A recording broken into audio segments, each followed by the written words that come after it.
नमस्कार विद्यार्थी मित्रों, आज आपने धोरण 8 में विषय हिंदी में काव्य 4 એટલે કે ઉઠો ધરા કે અમર સપૂતો આ કાવ્ય આપણે આના આગળના લેક્ચરમાં એનો જે સમજૂતી એટલે કવિ પરિચય ત્યાં સુધી આપણે અભ્યાસ કર્યો હતો, બરાબર। આજે આપણે આ કાવ્યના સ્વાધ્યાય અને અભ્યાસના પ્રશ્નોની ચર્ચા કરવાની છે। તો દરેક વિદ્યાર્થી પોતાની પુસ્તકમાં ધ્યાન આપે। દરેક વિદ્યાર્થી પુસ્તકમાં પાના નંબર 24 ઉપર અભ્યાસમાં જોઈએ તો અભ્યાસનો પહેલો પ્રશ્ન છે કે આશય સ્પષ્ટ કીજીએ।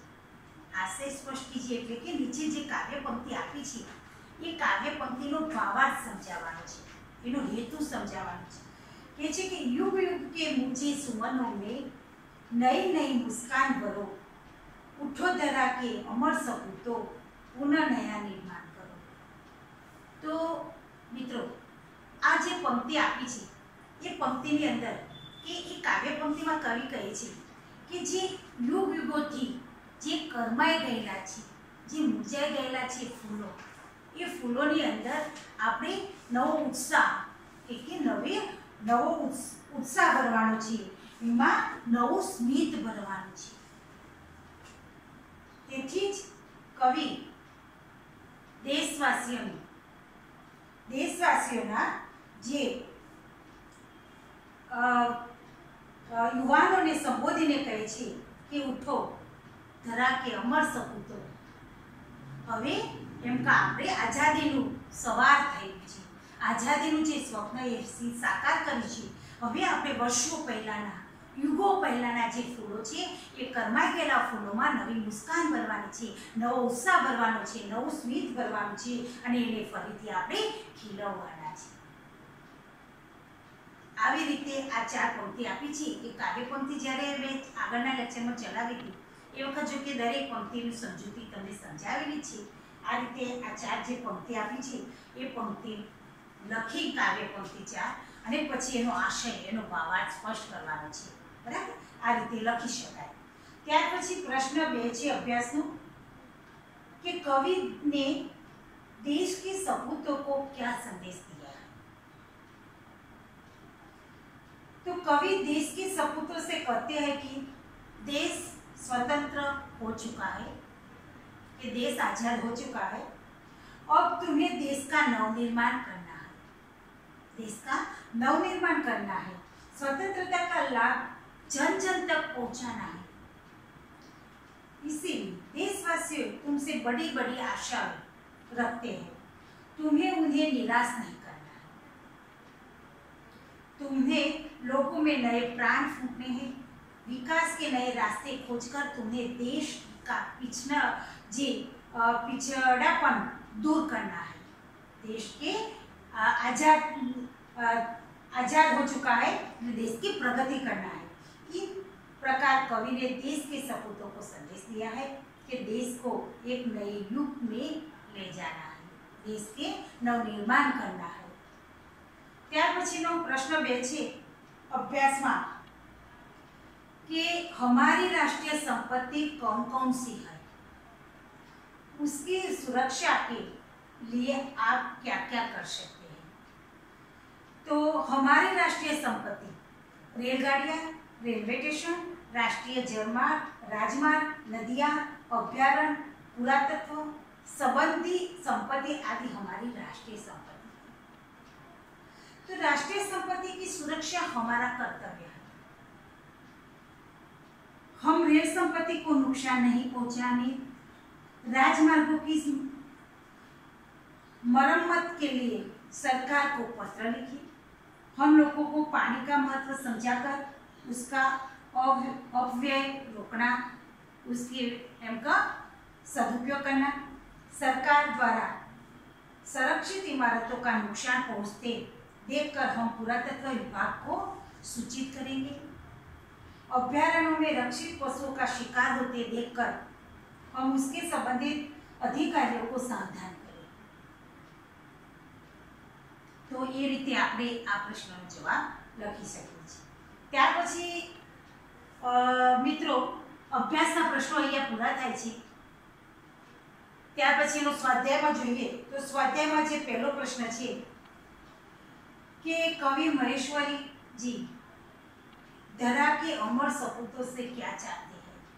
तो अपने जोई गया काव्य में जे भावार्थना अनुसंधान में कि सदियों से गुलामी के बाद हमारे देश को स्वतंत्रता मिली है।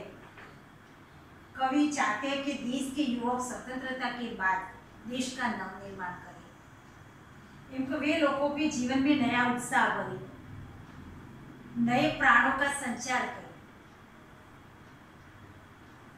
युग युग के मुरझाए हुए फूलों में नए सुगंध लेकिन नए मुस्कान भरे, वे तरह तरह का ज्ञान प्राप्त करी देश को नवनिर्माण करे।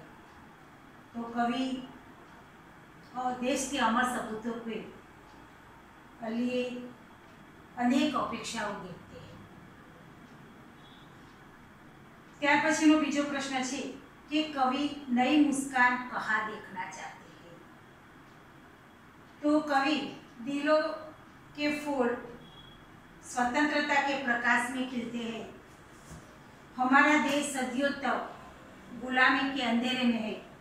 विदेशी शासक यहाँ के लोगों पर अत्याचार करते हैं, अन्याय और तरह तरह का शोषण सहते सहते लोग अपने स्वाभिमान से रहने की स्थिति। वे कवि की इच्छा है कि इसे मुर्दा दिलों के लिए हमें नए जीवन का संदेश दिए, नए प्राण पूरे। इस प्रकार युग युग के मुरझाए फूलों से नए मुस्कान भरे। आप कवि नई मुस्कान को देखने चाहते हैं। त्यार पछीनो प्रश्न 3 છે स्वाध्यायનો। ये प्रश्न 3 में कि देश के नवनिर्माण के लिए आप क्या क्या करना चाहेंगे। देश के नवनिर्माण का कार्य करना मैं अपना कर्तव्य समझती है। तो आ प्रश्न में तो दरेक विद्यार्थी पोतपोताना विचारो पोतानी रीते लखी शके छे। अहींया कहे छे कि देश का नवनिर्माण करने का कार्य करना हमारा कर्तव्य है, हर एक व्यक्ति का कर्तव्य है। इसके लिए मैं अपने मोहल्ले के लिए मित्र मंडल की स्थापना करूँगा। इस मंडल में माध्यम के साक्षरता का प्रसार किया जाए। निर्धन परिवार को विद्यार्थियों को पाठ्य पुस्तकें दी जाएगी। हम अपने मोहल्ले के एक वाचनालय खोलेंगे, यहाँ बैठकर लोग अखबार पढ़ सकेंगे। मंडल की तरफ वे वृक्षारोपण करेंगे। वे मोहल्ले के सारे लोग की सेवा करेंगे। वे दिनहीन लोग की मदद करेंगे। आ रीते आपणे आ प्रश्न के जवाब लखी सकीए छीए। त्यार पछी प्रश्न 4 छे कि कविता में कौन कौन सी बातें हैं जिन्हें तुम अपने जीवन में उतारना चाहिए। आ कवितानो बोध कविता आपने शू सीख आपे छे, कई श्रेम का कई एवी बातों छे ते बातों ने अपना जीवन में उतारी शके। तो अहींया कहे छे कि उठो धरा के अमर सपूतो कविता की निम्नलिखित बातें में अपने जीवन में उतारना चाहिए। तो पहली बात है कि मैं अपने देश से प्रेम करूँगा। मैं केवल अपने लिए नहीं देश के लिए जीऊँगा। मैं सारे देशवासियों को अपना मानूंगा। मैं खूब मन लगाकर पढ़ूंगा। पढ़ लिख कर अपने ज्ञान का उपयोग देश की सेवा में करूँगा। मैं चाहता हूँ कि मेरी योग्यता का लाभ देश को मिले। मैं देश के दिनहीन गरीब लोग की सेवा करूँगा। मैं ऐसे काम करूँगा कि जिन्हें देश का गौरव बढ़े। मैं देश की रक्षा करने में कभी पीछे नहीं हटूंगा। तो आ रीते आपणे स्वाध्यायना प्रश्नों अहींया लखी सकीए छीए। तो विद्यार्थी मित्रों अहींया आपणे बस अभ्यास अने स्वाध्यायना जे प्रश्नोनी चर्चा करी त्यां सुधी आपणे राखीए छीए। दरेक विद्यार्थी અહીંયા સ્વાધ્યાય અને અભ્યાસના પ્રશ્નો પોતાની નોટમાં લખી. ત્યાર પહેલાં મેં આગળ વાત કરી હતી તમને આગળના લેક્ચરમાં કે જે કવિતા ચલાવી એ કવિતા લખી અને એના શબ્દાર્થો લખવાના. જો એ લખી દીધા હોય તો સારું, ના લખ્યા હોય તો એ લખીને એના પછી જ અભ્યાસ અને સ્વાધ્યાયના પ્રશ્નો લખવાના છે. અને આ પ્રશ્નો એ પરીક્ષાલક્ષી પ્રશ્નો, એમ કહો થોડા આઈએમપી પ્રશ્નો છે પરીક્ષાલક્ષી, તો દરેકે લખી અને આટલું તૈયાર રાખવાનું છે. હવે પછી જ્યારે ટેસ્ટ લેવાય ત્યારે આપણે આ પ્રશ્નો તેમાં મૂકીશું. તો આટલા સુધી દરેક વિદ્યાર્થી પોતાની નોટબુકમાં લેસન કરી